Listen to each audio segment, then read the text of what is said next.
Dan, welcome to the show. Great to be with you. Redding, California. What are you doing up in Redding near Mount Shasta? I've hiked that once upon a time. You did?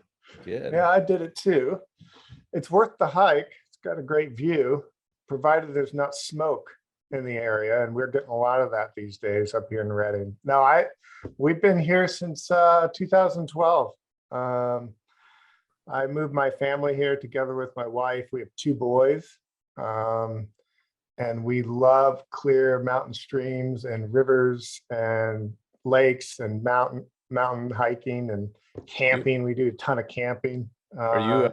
I'll tell you a question and then on my bucket list. By the way, the climb up Shasta for me, I did it by myself, and I made the mistake of doing it all in one day. So it was actually very challenging.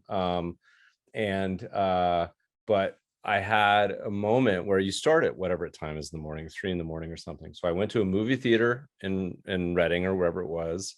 And because I was too cheap to pay for a hotel room because I knew I was going to be leaving at 2 a.m. and whatnot.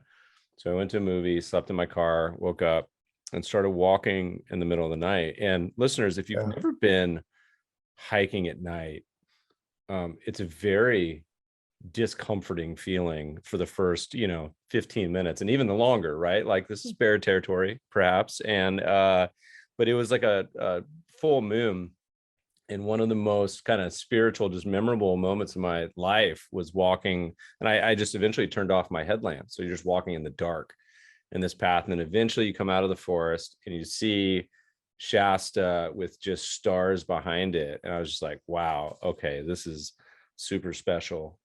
Anyway, awesome trip. Loved it. And then sliding down, I remember sliding down with my ice axe, and sitting on my backpack to go down way faster because I was exhausted at that point.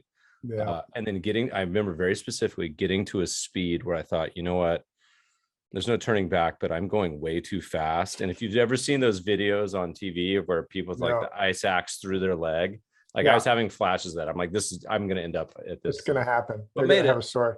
My favorite moment on Mount Shasta was we woke up early, just like you guys, or you did when you were by yourself. And we got about midway up the mountain and the sun started coming up, and the shadow of the mountain fell, on the clouds below. And it was a special, epic moment. It's a special trip. It's worth doing, and it's very approachable here for Californians. It's not hard to get to. God, I have so many fun stories. All right, so we're going to talk about all things ETFs, character. I want to hear a little bit about your background. You got a fun origin story. You spent some time on some other countries and continents. Give us the timeline origin story for Dan. Yeah, man. Well, I mean, I started off pretty humble, still am pretty humble. Worked my way through college running my poison ivy killing business in Boston, where my parents live. I was known as Dan, the poison ivy man. Everybody had it, nobody wanted it, and I was the only one stupid enough to go get rid of it. So when I graduated from college, that's all I really knew how to do. And but a guy named Joe Ritchie grabbed me out of college. And Joe Ritchie founded a pretty well-known trading company, which was called Chicago Research and Trading out of Chicago, CRT. And they were the largest options and futures firm in the world back then. And they traded I think something like ridiculous amounts of the volume of the total market. I joined him after he had sold to Bank of America, and we were managing his own money. And we always had quant models going that Joe was developing. We were allocating capital through private equity and venture type strategies all over the world. But we also did these crazy foreign diplomacy kind of romps. And Joe would take his influence and try to make a difference in Washington on areas of the part of the world that he thought we were missing it from a policy standpoint. And so we worked on trying to help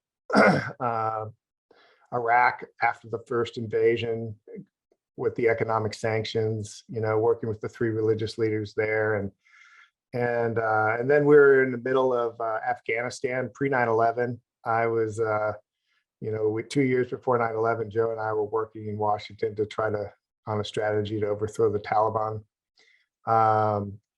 And all those jaunts kind of opened the world to me in a way that was just unbelievable. The other thing I did with Joe after 9/11, I was tired of foreign diplomacy and politics. I launched the first character fund.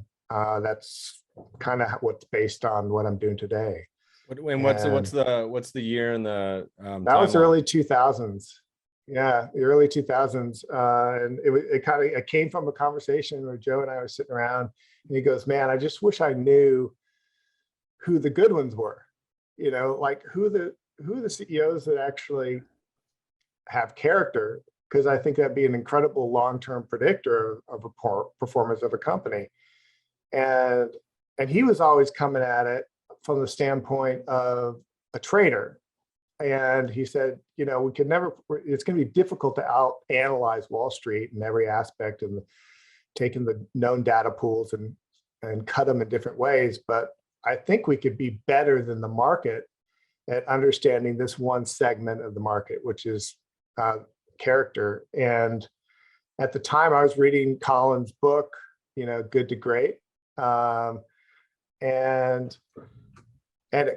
then I was also trying to bring a company to Japan called Talent Plus. They're out in Nebraska, and they develop behavior-based interview systems to kind of quantify the degree in which a person fits a job using an interview process. And so I put 2 and 2 together and used Collins's findings around level 5 leaders as the criteria, and built a behavior-based interview around that, and started talking to everybody on the street, analysts, and we scored the CEOs purely on the basis of this one criteria, and then allocated capital. Originally, we went short. We also kind of surveyed for the bad guys, and we had a bad guy list and a good person list, and we went short the bad CEOs and long the good ones, and quickly learned that the shorts kind of were eating our shorts, literally killing us, because they were the best at manipulating truth and reality. They exist in the pump and dump world. And it's funny, by the way, you follow some of the real bad, which surprisingly often for some reason seem to be located in Salt Lake City, Vancouver, some other locales, but they continue to be have like 9 lives, which is kind of crazy to me. It's like normally you see the CEO that you're like, okay, that was absolutely atrocious, would never invest in that person again, but then they just sort of like resurface like a year or 2 later somewhere else. It's the same thing in politics. I mean, it's amazing how the market forgives. But anyway, and so we got out of the short business because it became a market timing game, and we weren't in market timing, and we just kind of ran longs, and that's how the strategy first got started. And it was pretty interesting. Well, that's a fun inspiration. How early in the process was this something that was quantified, or like, and maybe it was from the get-go. In my perception is like you're sitting around in the early days, like, all right, this guy's a total wanker. This guy is clearly a liar. This guy is running this for his own personal benefit, whatever, on and on and on. Or where you're like, you know what, this is actually going to be a framework. We're going to try to be rules-based and objective. Like what was the original concept, and how has it evolved, over the past decade plus? The original concept was very rules-based. I mean, It wasn't us sitting around saying, hey, Bob over there is a really good guy. And one of the things we learned really quick, Meb, was that people that knew CEOs at the golf club or, in church pews didn't know CEOs. In fact, the best way to get to this understanding, the holy grail of this approach, is understanding people that are in the trenches with the CEOs. And so I would speak with Wall Street analysts back then and ask them questions like, of the companies you follow, who do you think might put the company before their own interests? Who tends to be more humble than they are arrogant? And they couldn't just say, they would actually say, okay, give me a story, give me a reason, you know? And so that data and that information relayed would then kind of be markers that we would be able to use in our kind of grading scorecard for each conversation and each piece of data that we found that was relevant to the information we were looking for. And so each CEO had a different score, and it was all driven by this analysis. And so we're kind of trying to create a balance sheet almost on character and apply it and really try to force a discipline around it. And I think that's really important because this isn't opinion based. It's really, we're out there trying to find markers of character. You know, I mean, it's a lot of the things that the street kind of throws out on the floor that doesn't know how to value. And we think it's valuable when we know a CEO might put the company before their own interest. And we think it makes a big difference, you know, and those are the kinds of pieces of data that we're constantly out there trying to harvest and organize, you know, to your point. So, you know, I imagine a lot of the listeners are hearing this and trying to conceptualize in their heads and saying, okay, well, it seems challenging to like be able to bucket people into good, bad, or a spectrum. So tell us a little bit about, you know, and this could be the historical data, what supports this idea, but the concept, let's get a little more concrete on like what's actually going into how the sausage gets made about, you know, is this a character driven CEO or not? Yeah. Well, what we're using today, when I came back to this, you know, in the last 2 years, and one of the interesting things that motivated me were the following. One, I felt like character needed to be affirmed in the world, meaning it mattered, and there wasn't a lot of places where you could kind of express your value for it.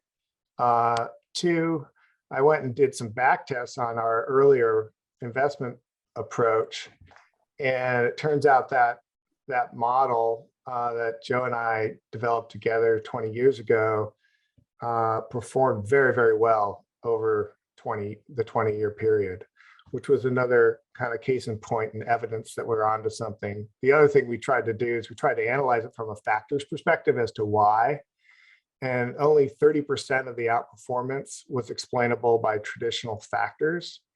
70% was unexplainable, meaning it didn't have a correlation to traditional factors. So we think we have stumbled onto kind of a new, if you will, factor as it relates to driver for performance. And then during those 20 years when I wasn't working on this strategy, and fast forward to today, I Googled, does anyone care about character once? And up popped this book called Return on Character, which is what we named our fund after. And it was a book written by Fred Keel, published by Harvard Business Review. And Fred conducted a 7-year study on the impact of high character CEOs versus low character CEOs, and do they outperform? And his results showed that high character CEOs outperformed low character CEOs by 5x as measured by return on assets. And that was another data point that just kind of, again, affirmed the strategy as a valuable thing to try to work on. And so what we did is I reached out to KRW, which is Fred's company, and they they led our research in trying to understand how to analyze CEOs today on these, you know, for this characteristic. And one of their partners was this, or their research collaborators that are working with these university professors that were using behavioral integrity, natural language processing to measure integrity. Now, character, to break down character, Meb, we define it in 4 different ways, or having 4 components: integrity, responsibility, forgiveness, and compassion. And so we're constantly looking for markers in one of those four areas to be able to kind of create and build the composite character score. But our first screen was using behavioral integrity analysis with the professors that KRW brought from University of Virginia, Duke, and Yale to run our first screen. And so we ran a screen on, I think, 700 companies, the largest 700 companies in the Russell. And that brought our list down to a smaller composite. And then we also did, and then our next scrub was looking at publicly available data and scrubbing all those sources for markers of responsibility, forgiveness, and compassion, the three other components of character. And that was done by three different people independently. And then the composites character score was added to the integrity score. And then we also conduct behavior-based interviews where we ask the street and ask people familiar with the sector, tell me about the CEOs in the sector that you're familiar with, and we run them through the same process as I did before.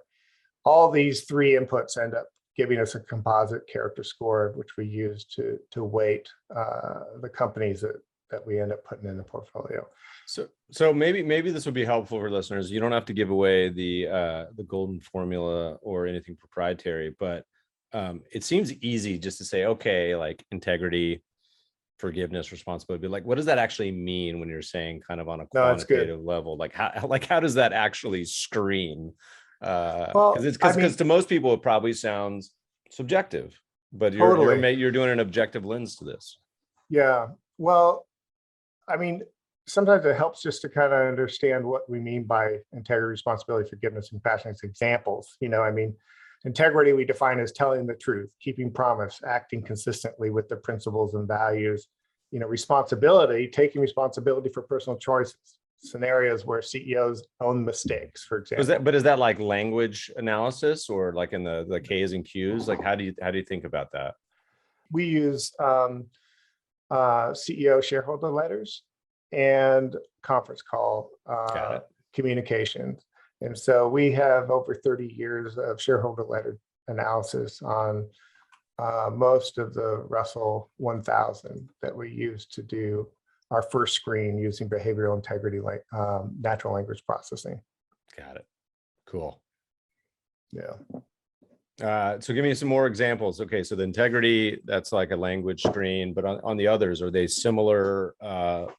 Is it language based? Like how do you determine for the others? What were they again? Compassion, forgiveness? Integrity, responsibility, takes responsibility for personal choices, things like owning mistakes when they screw up, embraces responsibility, trying to leave the world a better place.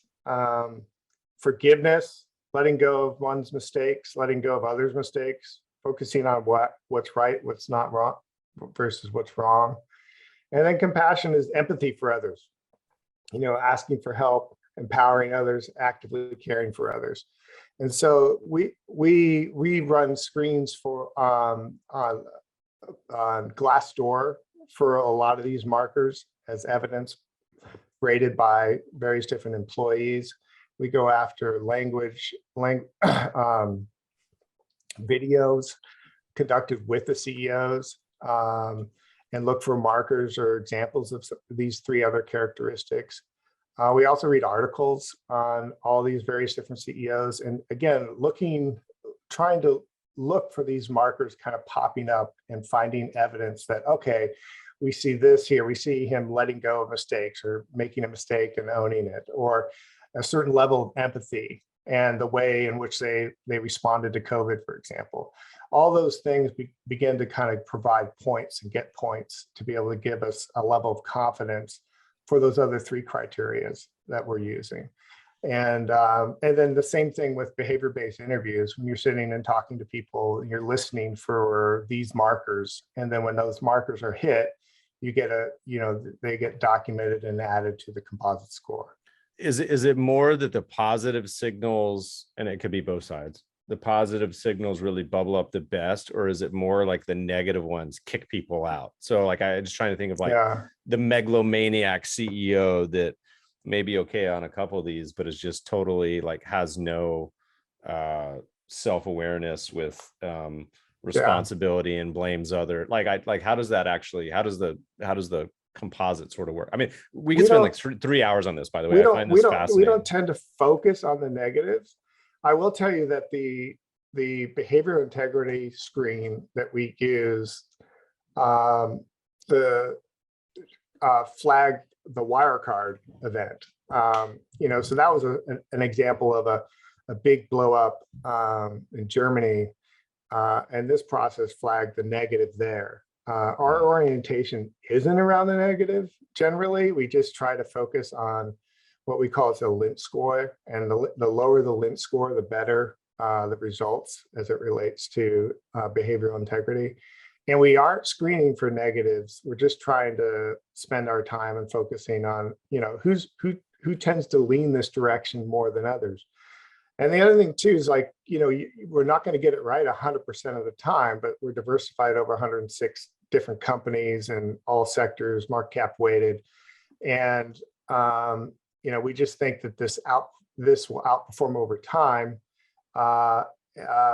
more than it won't. And so there's two parts of this that I'd like to touch on. One is that you actually did find, and you can speak to it, like what the spread was, because like a lot of the discussion about, not to lump you in ESG, but ESG sort of umbrella is, look, hey, we may or may not outperform, but this is a better way just to get you S&P exposure. right, but right. in your scenario, you're not only saying, hey, look, let's invest with these people who are, better stewards, but also this may actually outperform. Is that sort of the part of the argument? And if so, talk to us a little bit about the quantitative studies or research that kind of, how to think about that.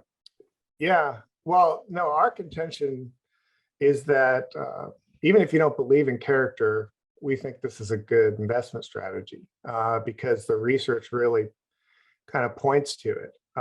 You look at Fred Keel's book, Return on Character. I mean, Harvard Business Review. You look at that, and there's all the evidence is there. You look at Collins' book, and he cites the level 5 leaders. There's all these different research markers. I mean, there's numerous studies on humility that's come out that has a huge effect on leadership and its consequence in the way companies perform. And then I have my own experience, where I actually ran this strategy before, and during the time we were invested for 4 years, and we consistently outperformed the market. And then we went back and did a research on what it would have done if we kept it going, and that same outperformance continued for 20 years. And so now better than anybody, right, that past performance isn't a prediction of future performance, but we think that there's really something there on just the performance side. And other things too, Meb, is that studies have shown that 70% of a company's performance is a combination of market conditions and business model. And so business models for big companies like the Russell 1000 they're all pretty similar from, as you go sector to sector. The biggest opportunity for change in a company, good and bad, really becomes the 30%, and that's management and leadership. And leadership is something that we think is directly correlated to behavior. And it matters, especially, and I mean, I don't know if have you ever worked for someone that was a bad boss? Yeah, well, let's not call out any on the podcast specifically by name. No, because I'm saying I've been my own boss for most of my career. So technically, right. yes, I've worked for myself. But I mean, look, I've certainly worked with, partnered, had, rough work experiences. Yes. I'm sure everyone listening can say yes. Everyone, and the difference and how it makes you feel. You're either leaving the day feeling kind of positive about life and hopeful and knowing somebody's got your back, or someone's trying to go after you and you don't trust them. And that has a huge effect on the way you interact with, your colleagues at work, heck, it has an effect on the way you drive your car home and when you greet your kids at, when you get home. And we just think that aside from there's a there's a lot of argument for why this is an economically rational approach, but we also think its consequential impact is equally as valuable, in the sense that if we're, as a market, as investors, trying to allocate our capital into companies that are championing or at least working towards this kind of behavior, that makes another big difference too. And if we could somehow start to sway the way people consider how they hire CEOs and leaders, because we've been able to show that this actually matters and it actually outperforms over time, that would be a great byproduct of the outperformance that we hope to be able to provide. Yeah. Are there how the composite score? So how does this actually work? So do you guys have like a 0 to 100 composite score, and you're really looking for the top quintile or quartile or something? The tails of the bell curve, tails. I mean, at the end of the day, we only have 106 companies.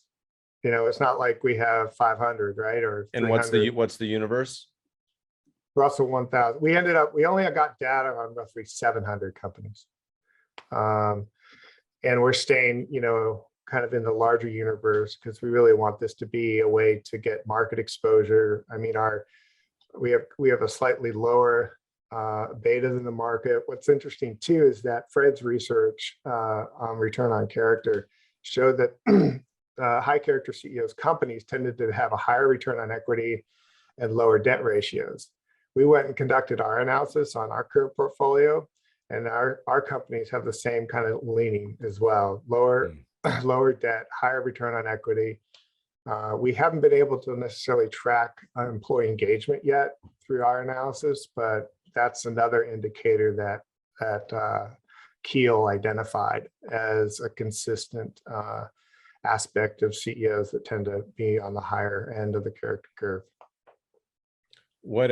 And so you guys don't just do CEO, do you? Do you do the whole C-suite? Do I recall that? That would be the goal. Sometimes we can gain some understanding of the C-suite. Sometimes we can't, but we have to start with the CEO. Generally, if you have a high character CEO, your odds of them having a very, high leaning character C-suite is far greater. And one of the things that we've launched, we're really confident in our process, but our hope is to be the best in the space at understanding this one sliver of the market over the course of our existence. And so we're just constantly looking for ways to be better, and getting into the C-suite at a deep level would be a long-term objective for sure. Talk to me about how often are you sort of looking at this? Is it continual? Is it once a year? How does it get examined? We rebalance if needed every quarter. And then we're constantly watching our CEOs and our companies. One of the things that's distinctive, that's important to make a distinction here, is that we don't see character as something that means mistakes won't be made. And in fact, we often see when people screw up, like when I screw up or anybody, it's like the ultimate test to look at character. And so when we're reviewing all our CEOs, we're constantly looking for how they react to the challenges. What is it that they do when they do screw up? Do they own it or not?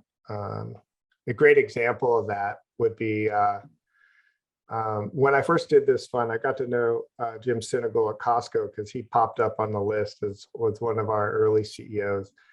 And he's since left, and he turned it over to Craig, the current CEO. And Jim was telling me a story about Craig and how soon after Jim had left, they had a scenario where they had these little signs in their jewelry boxes at Costco. Have you ever been to Costco?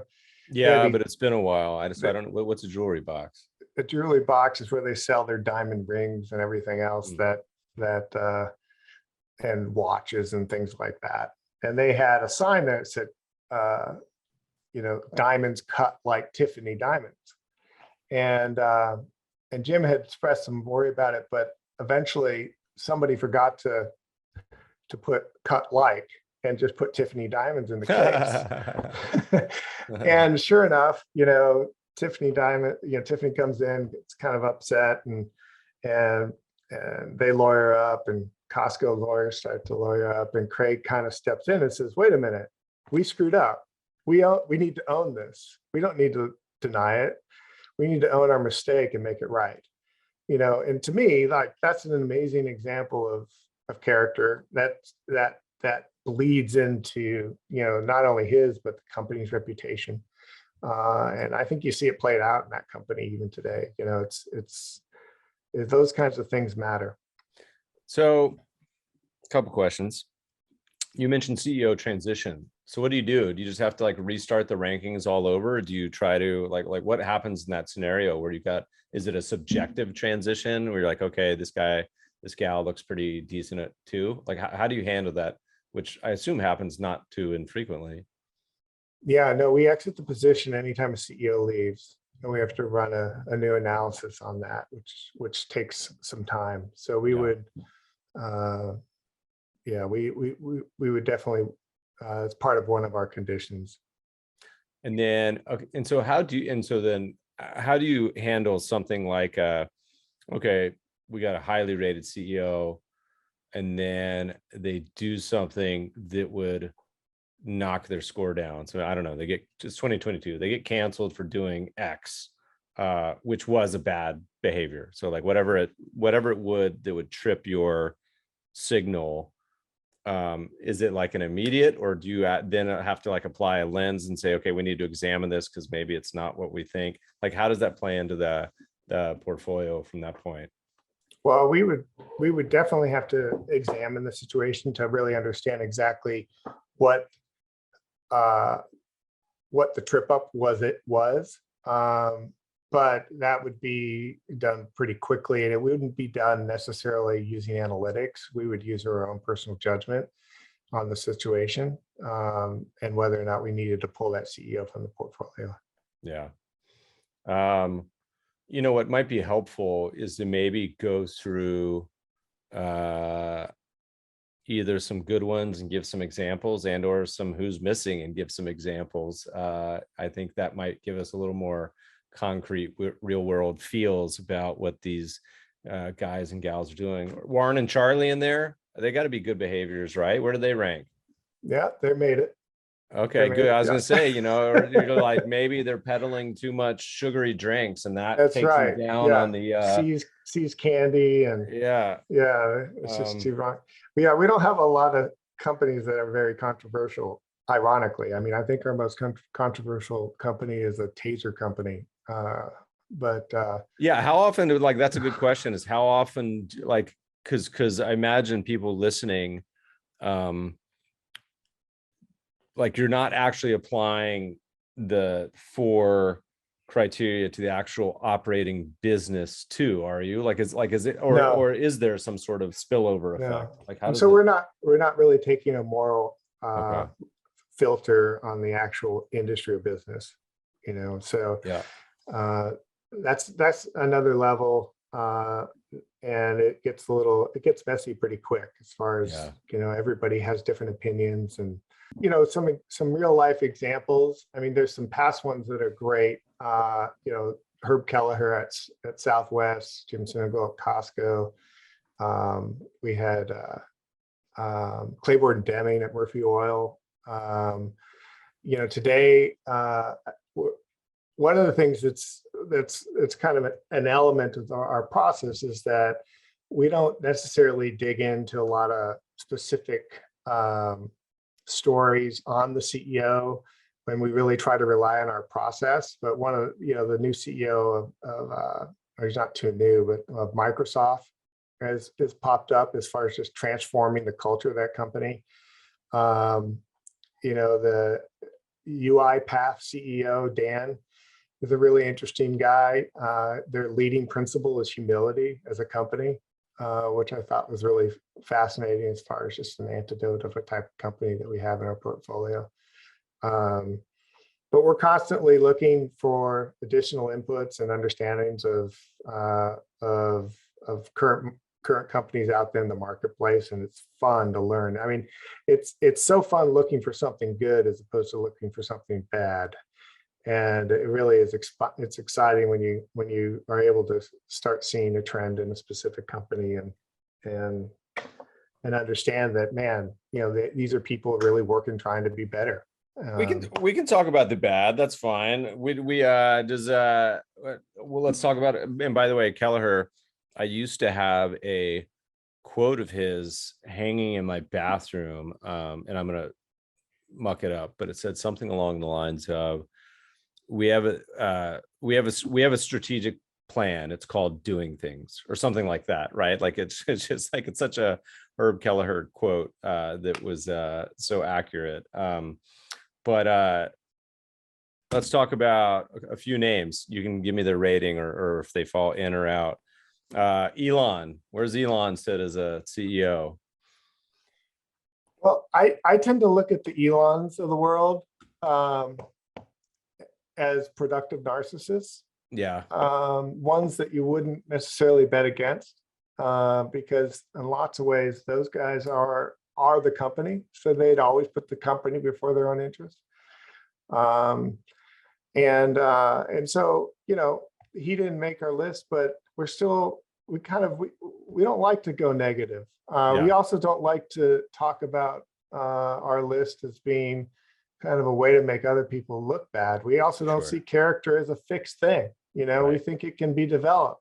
Elon can be on the list. Yeah. You know, in a way, I'm cheering for all 1,000 companies in the rest to migrate this direction. And so, yeah, I mean, there are certain companies that are CEOs that aren't on the list for obvious reasons. But I think we also know why, you know, the opposite of what we're trying to identify is super dangerous, you know, and we want to affirm the good side of the bell curve. You know, we want to find the few that are over here, and the few that are over here, we just want to stay away from. And I think most people should want to stay away from them, but we're not in the business really, Meb, of identifying them. Yeah. It's just not our space. Yeah, no, it makes sense. So who else is so by the way, you guys, listeners, Dan has launched an ETF, the ROCI ETF, great ticker, with our very good friends at Alpha Architect, Wes and crew, right? Yeah. When did you guys launch? March 24. Recent. Yeah, so we're just out of the gate. Just out of the gate. That's exciting. I can remember that just like yesterday. Our first fund. When did you launch your first fund, Meb? 2013. Although we sub-advised one in post financial crisis, but earlier than 2013, maybe like 2010, if I can remember. Yeah. So tell us a little bit how you do this in practice. So how many names do they get? How do they get weighted? When do they get rebalanced? All that good stuff. We have 106 names. It's market cap weighted across all sectors. We are really taking the top weighted CEOs from our criteria or our analysis for each sector. We want the strategy to any outperformance that we perform to be really attributed to character as opposed to any factors that may be driving it. And so we equal weight it from market cap perspective.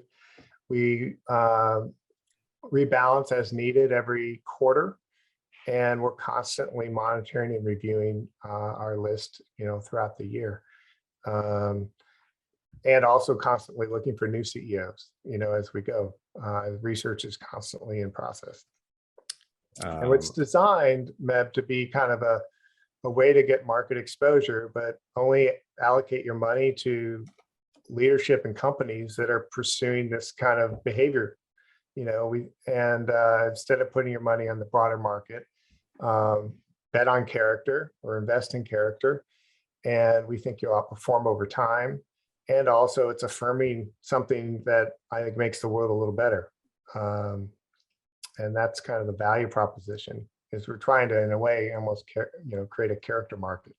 What has been the initial reception for how people are kind of receiving it? And what I mean by that is not necessarily are just people dumping millions of dollars into it, but a lot of times when we'll launch a product or an idea, we'll get some responses that we didn't expect, or people say, "Oh, interesting," and not necessarily in a negative, but also in a positive way, or maybe they say this fits in a different way, or something like what's kind of been some of the conversations you're having, and how are people thinking about this here in 2022?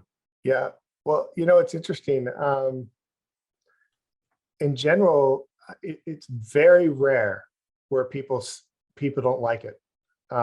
It's like this appeals to something kind of almost innate in people that goes, it's almost like a duh. Of course that makes sense.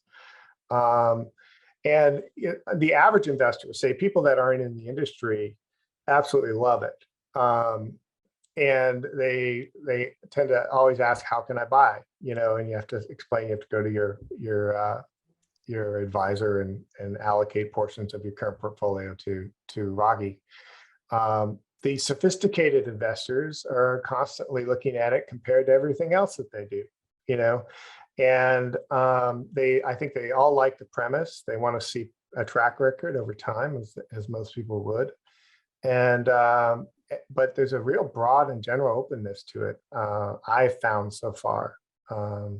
There's always one or two that people think that character doesn't matter, and then they cite other companies where CEOs have outperformed or done really well, and they don't have character, and so that's always easy to do.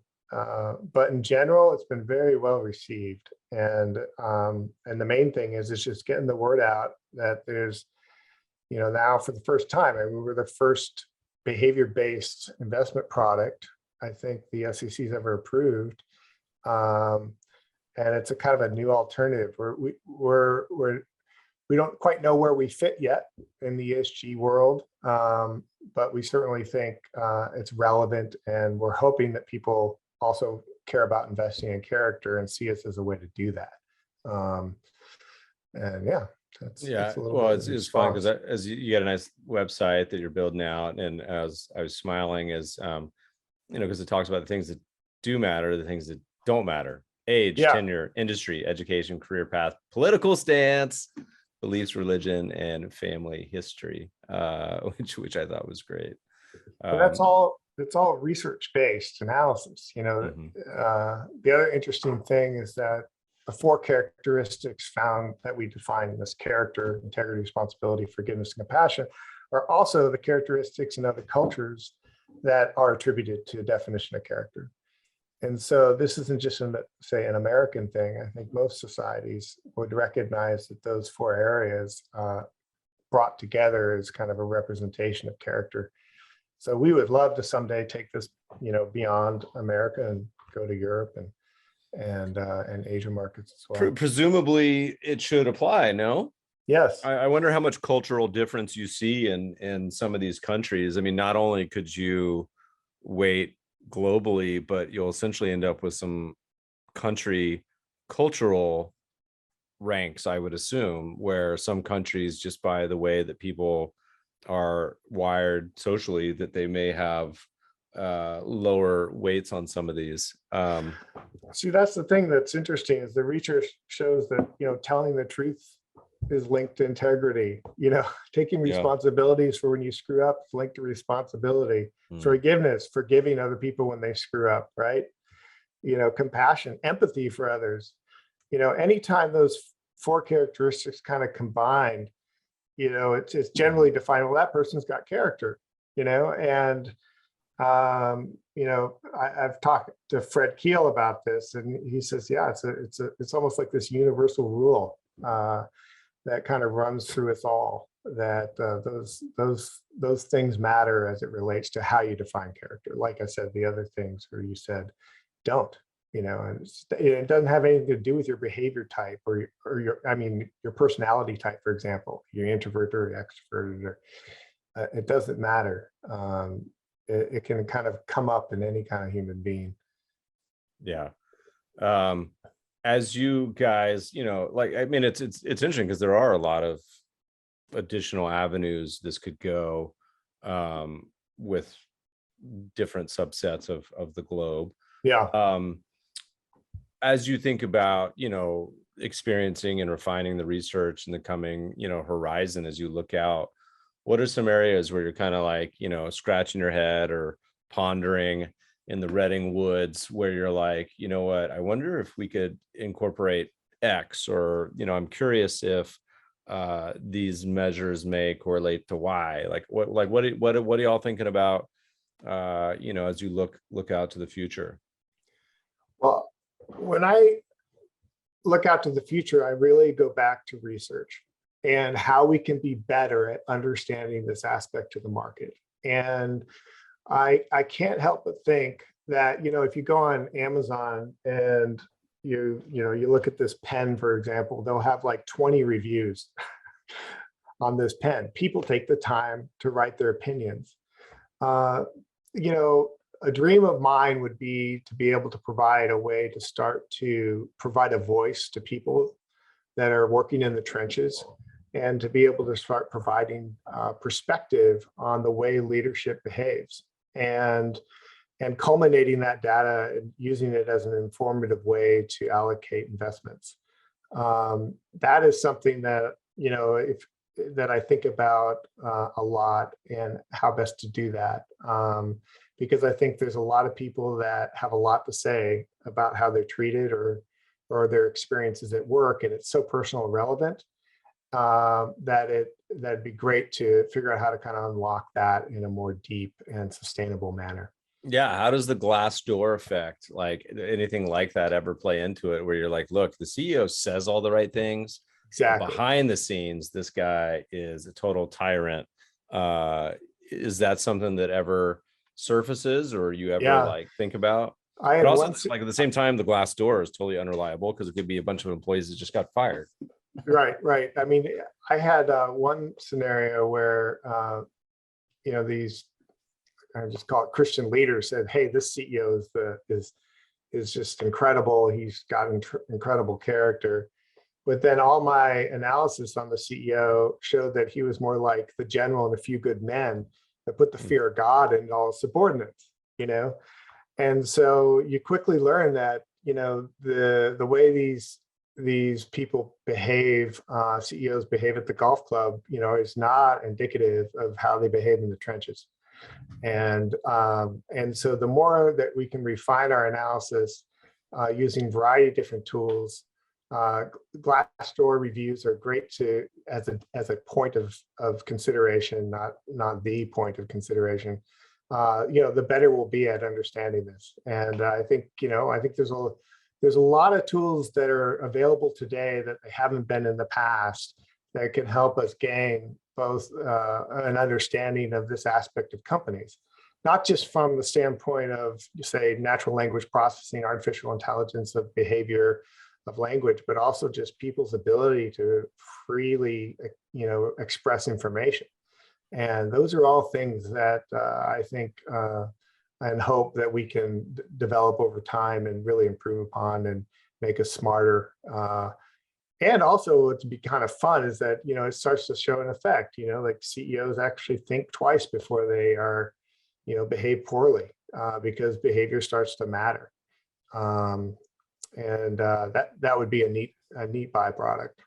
Yeah, you just start publishing your list, and you can get that. That's like the real get the CEOs to start behaving, publicly shaming them into saying, "Look, man, you're bottom quartile right now. You gotta pick it up." I imagine like there's a side business for you, selling access to the list to all the public boards around the country, and being like, "Yo, you guys, your CEO is he's stinking up the joint. Maybe you should think about something else. That would be an Well, interesting sort of activist campaign sort of situation. You're going to get Elliot, if you're listening to this podcast. I'm trying to think. Carl Icahn, if you're listening, here's your targets right here. well, it would be a real win if the boards are asking the question, why isn't my CEO on the list? You know, and if we can get that much traction, and we can demonstrate, that people are taking, say, most people have a core part of their investment strategy that sits in the markets on a broad level, like in the Russell 1000 or the S&P 500. Our value proposition, our request to the market is move a portion of that over to the character fund, ROC ETF, and get kind of the same relative risk returns with the upside of character over time. And so the more we can get people investing in character and showing that, that it matters, that they do care about behavior, and that in a way it's kind of a vote that they believe it will outperform, the more attention we'll get, I think, with these companies, with these board of directors. And that's the long-term goal. We're orienting ourselves towards kind of trying to build a strategy that will be here for 100 years. We don't want to sell it. I've got an incredible investor in Bridgeway Capital Management, which is out of Houston. John Montgomery and Tamara, the CEO there, are principal investors. And we're focused on trying to create a product that is available for as long as people care about character in the markets. There's a place to affirm it, and that's our focus. And we're really excited. I mean, we're just getting started, Meb, and surely really do appreciate you having us on. It's fun. John is a former podcast alum. Listeners, episode 323. If you want to check out a fun chat, he's one of the OGs of quantitative investing. As I mentioned to him in the show, I even owned his fund at one point, many moons ago. John was the one that did our back test review of our earlier portfolio, and his head kind of fell off his shoulders when he saw and discovered this kind of what we call the character factor, that original performance is not related to our fund today, but my original strategy, only 30% of the outperformance was related to factors. 70% John couldn't explain. And so good. I mean, if anybody knows more about factors in testing, John is he's one of the few. Yeah. As we start to wind down, Dan, what else? Anything we missed in the general conversation about character-based investing? We're like, yo, Meb, we should have talked about XYZ, or we covered all. What else is in there? Well, I mean, from my standpoint, I'm really focused on trying to convince people to put 20-30% of their market exposure in ROC ETF. That's a big piece. We're just getting going. We're looking to build a community of people that think character matters. We're calling it ROC ambassadors, and we think part of the fun is connecting with other investors that think it matters and want to affirm it. And so we're always looking. How are you going to connect those? You guys going to build out a Slack channel, or is there going to be a way? You going to hold the ROC conference at some point? What's a good way for these guys to connect eventually? You still brainstorming? We're still brainstorming. We're a month out, and we'd love to have a ROC conference, a Slack connection point. Any tips that we're looking for ambassadors? Meb, will you be a ROC ambassador for us? Yeah, you got to send me some swag. Okay, and at least one free fishing lesson in Northern California. Absolutely, and a waterfall visit. Yeah, I think you'd like that one too. Cool. Yeah, I'm gonna hit you up for the Trinity Alps stuff. Well, yeah, I mean, it's interesting. I love the idea and the concept. It's one of the concepts that also, like, you want to believe in, where you're like hopeful that this is the way it works and not the opposite, right? Yeah. Like that the good guys win, guys and gals. So that's pretty cool. What's been your most memorable investment looking back over the years? You've done a lot, been a lot of places. Anything that seared into your brain? Well, I think my most memorable investment has been my original investment character fund that, was able to outperform for 20 years, by investing in CEOs that had a tendency to behave with character and honor. And, I had the privilege of getting to know a number of those CEOs. And the neat thing about that is that they all tend to make you better as a person. And it's not too often that you can, you can be in the investment world and actually become better as a consequence of your focus, and in this case, that was probably my greatest bet, and the greatest outcome is being able to kind of prove that it does matter, and it works. And yeah, I think that's what I'd hold up as an example. All right. Well, listeners, all my public company CEOs, you're not on their holdings list. You better reach out to Dan and say, what's going on, man? There's another line of business that they say, I need to amp up my number. Where am I going wrong here? Matt, I think it's important to mention, and this is really cool aspect of this, is that, Fred, he launched a consulting company that actually goes in, it's called KRW International. And they go into huge companies and help companies develop this aspect. And their contention is not that people have or don't have character. It's how you develop it over time. And so KRW, if you're not on the list, actually is the solution to this side of the coin. We're only looking to try to identify. Yeah. KRW International, and they're the ones that I work with on the research front, can provide a solution to get companies kind of looking and orienting in this direction. It's really exciting. Awesome. Yeah. Well, look, man, where do people find out? They want to check out the fund, what you guys are up to. What's the best place? ROCinvestments.com. www.rocinvestments.com is where we live. And you can also find me on LinkedIn. Welcome kind of people reaching out, giving me their opinion on different companies or ideas. The more we can kind of rally together, if ever there was a community approach to investing, it's this, because all of us and many of us live with these CEOs or live and work in these companies. We're familiar with them from a professional standpoint. We welcome the dialogue. Look forward to hearing from people. Awesome, man. Dan, it's been a blast. Thanks so much for joining us today. Yeah, it was an honor. I really appreciate it.